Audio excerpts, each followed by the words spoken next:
주식시장의 이슈 섹터 종목에 대해서 옥석거리기 하는 시간입니다. 차영주의 옥석거리기, 차영주 전문위원 오셨습니다. 어서 오십시오. 안녕하십니까. 오늘도 핵심 이슈 그리고 관심 종목까지 말씀을 해주실 계획인데요. 주제부터 보겠습니다. 50년 만에 돌아온 미국의 인프라 투자 호황. 우리는 어디에 투자할까? 네, 그러게요. 미국 인프라 얘기가 계속 나오는데요. 미국이 인프라 투자를 하는 이유가 무엇인지, 그리고 그게 정말 미국 경기에 유의미한 영향을 주는 수준인지 궁금합니다.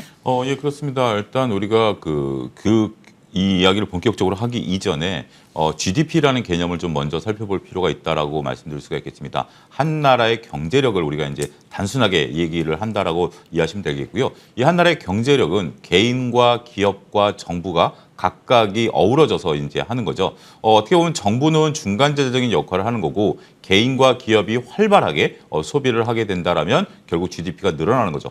그동안에 이제 미국에서 GDP에 가장 중요한 역할을 했던 것이 바로 개인 소비입니다. 개인 소비이기 때문에 여러분 잘 아시다시피 미국은 이제 서비스업이 발달하지 않았습니까? 그러다 보니까 개인 소비가 GDP를 이끌었던 모습들을 보여왔었죠.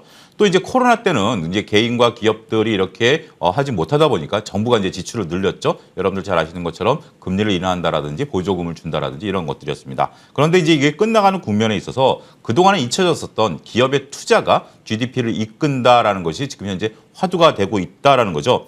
원래 이제 기업의 투자라는 것을 우리가 좀 살펴보게 된다라면 보통 이제 기업의 투자는 기업들이 미래에 대한 성장성이 좀 돋보일 때 이런 것들을 본격적으로 투자를 하거든요. 따라서 투자는 경기하고 재고 사이클 등 이런 것들과 굉장히 밀접한 역할을 같이 하게 됩니다. 근데 한편으로 보면 우리나라 이제 반도체라든지 뭐 일부 좀 보게 된다면 미국도 그렇고 일부 재고가 있는 것들은 좀 사실이에요.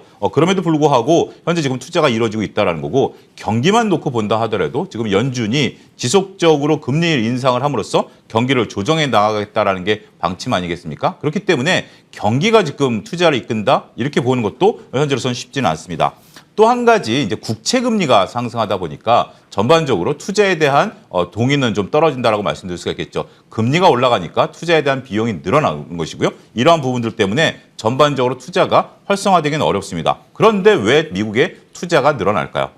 가장 중요한 것은 현재 지금 바이든 대통령이 이끌고 있는 바이드노믹스에 따른 글로벌 투자가 집중되고 있다는 것을 먼저 인식하셔야 될 것으로 보여집니다. 기존의 이제 경기 사이클에 따라서 투자하는 거 이거와는 좀 다르다는 거죠. 일부 최근에 나온 그 경제 전문 그런 것들을 보면 우리가 과거에 이제 제가 대학 다닐 때 배웠던 30년 전에 배웠던 뭐 주글라 파동이니 뭐 이렇게 얘기하시는 분들도 있긴 있습니다만 그런 부분들보다는 현재 지금 바이든 대통령이 이끄는 바이드노믹스에 따른 글로벌 투자가 집중되고 있다 이렇게 좀 말씀드릴 수가 있겠습니다. 네.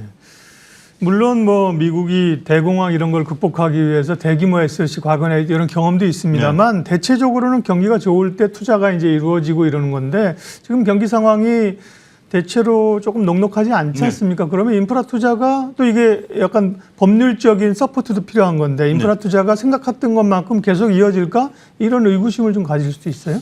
예, 그렇습니다. 이제 말씀하신 것처럼 원래 정상적인 경기 사이클에 따라서 이루어진 투자가 가장 어떻게 보면 그동안 이제 우리가 겪어왔었던 거고 그런데 이제 중요한 인사이트는 바로 거기 있다라는 거죠. 대공황 때 이거는 경기가 하향이지만 경기를 살리기 위해서 인위적으로 인프라 투자를 했다라는 거 아니겠습니까? 그렇죠. 그게 결국 미국의 어떤 한 동력이 됐고 또 한 가지는 뭐 우리가 이제 2차 세계대전 터지면서 그런 것들에 대한 부분들이 된 거니까 외부적인 변수로 경기 사이클을 깨뜨렸던 하나의 요소다라고 좀 말씀드릴 수가 있겠습니다. 지금 이제 미국이 하고 있는 부분들은 앞서 언급드렸던 바이드노믹스에 따라서 정부가 주도하는 투자 사이클입니다. 이거는 뭐 경기에 대한 부분들보다는 정부가 목적을 가지고 투자를 집중하고 있다라는 측면에 있어서 좀 새로운 모습이다라고 좀 말씀드릴 수 있겠죠. 지금 미국은 다양한 법들을 현재 지금 내놓고 있습니다. 우리가 잘 아는 인프라 투자에 대한 부분들 얘기하고 있고요. 인프라라는 것은 좀 노후된 지금 이제 인프라를 다시 만들겠다는 거 아니겠습니까? 또 우리한테 직접적으로 영향오는 칩스법이라든지 그리고 2차 전지에 대한 다양한 보조금 그다음에 이제 뭐 중국이라든지 다른 나라에 나가 있는 기업들을 불러들이는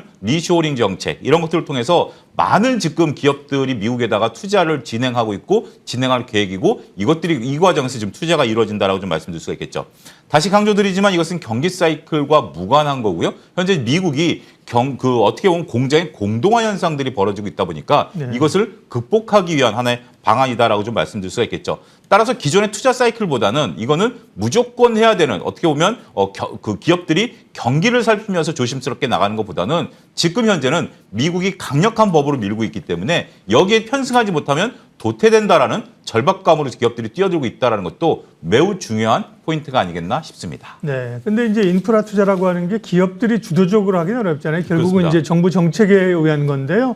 바이든 행정부가 지금 그걸 열심히 하고 있다. 관련된 정책적 지원이나 투자 계획 또 예고돼 있는 법률안은 어떤 겁니까? 현재 지금 뭐 일단 시행되고 있는 것은 보조금을 주고 있는 거죠. 네. 이 부분에 대해서는 현재 지금 뭐 야당도 반대를 하고 있는 것은 아닙니다. 처음에 이제 바이든 대통령이 보조금을 주다 보면 재정 적자가 이제 심화된다라는 부분들이 있었습니다만 이번에 그 재정 한도 협상에서 이 부분은 빠지지 않았습니까? 그런 것처럼 야당도 인정하는 보조금법에 따라서 신재생에 대한 투자가 좀 늘어나고 있다라고 말씀드릴 수가 있겠고 칩스펀 같은 경우에 대해서는 여야가 지금 현재 이견이 없습니다. 지금 미국이 반도체 공동화 현상을 벌어지고 있고 이것이 정말 최첨단에 대한 부분들이 있기 때문에 이 부분에 대한 부분들이 있는 거죠. 또 인프라에 대해서는 이건 뭐 더할 나위 없이 말씀하신 것처럼 정부가 주도를 해야 되고 상하수도라든지 전력이라든지 이런 것들을 다시 깔겠다라는 측면이기 때문에 인프라법도 현재 진행이 되고 있습니다. 인프라법은 올해 초부터 진행된 거고요. 이 법이 무서운 게 뭐냐면 인프라 투자에 들어가는 소재라든지 부품이라든지 이런 것들은 미국 내에서만 생산된 것을 쓰도록 돼 있습니다. 왜냐하면 미국에 세금이 들어가는 거기 때문에. 그래서 일부 오해가 우리나라 기업들이 여기 수혜를 볼 것이다라고 보는 부분들이 있는데 거기에 대한 연결고리는 없다라는 점도 말씀드리도록 하겠고요.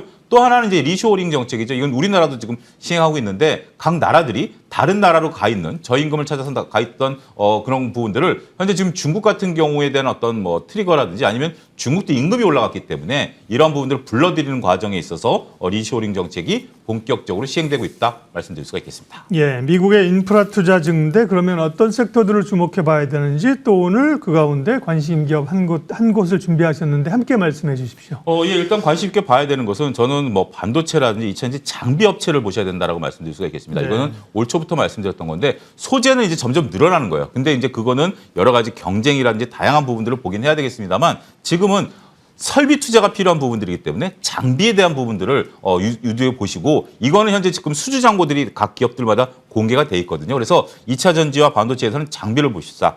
그리고 저는 건설 쪽에서는 두산바켓을 한번 좀 보셨으면 좋겠습니다. 두산바켓 같은 경우 생각보다 주가 퍼포먼스가 그렇게 좋진 못해요. 오히려 HD 현대 인프라코어보다 좀 낮은 수준의 모습들을 보이고 있는데 두산바켓이 이제 소형 쪽에 중점을 두다 보니까 지금은 투자 초기니까 이제 땅을 파고 이런 부분에 있어서는 두산바켓이 조금 소외됩니다. 하지만 어느 정도 기반 시설 이후에는 두산바켓이 만들고 있는 이러한 다양한 기계들이 필요한 상황들이 오거든요. 따라서 지금 정도라면 이러한 인프라 투자에 따라서 수혜를 볼 수 있는 기업들을 미리 선점한다는 개념으로 보게 된다면 두산바켓을 보실 필요가 있고 농업용 기계에 대한 점유 비중도 올라가고 있다는 것도 하나의 긍정적인 모습이 아니겠나 말씀드릴 수가 있겠습니다. 네, 미국의 인프라 투자에 따라서 건설 기계 장비, 특별히 변압기 이런 쪽 흐름이 또 좋았잖아요. 네, 일정 부분 올라온 측면도 있는데요. 차 의원님께서는 두산바켓을 관심주로 언급하셨습니다. 차영주의 옥석 가리기 MTN 차영주 의원님 함께했습니다. 고맙습니다. 감사합니다. 지수는 2,540, 네, 코스닥은 907, 0.8, 0.85 상승폭이 밀리지 않고요. 조금씩 더 올라가면서 계속해서 종목별로 눌렸던 종목들의 리바운딩이 매우 강하게 나타나는 흐름들입니다. 이슈 MB 오늘 순서는 여기까지 하겠습니다. 함께해 주셔서 고맙습니다.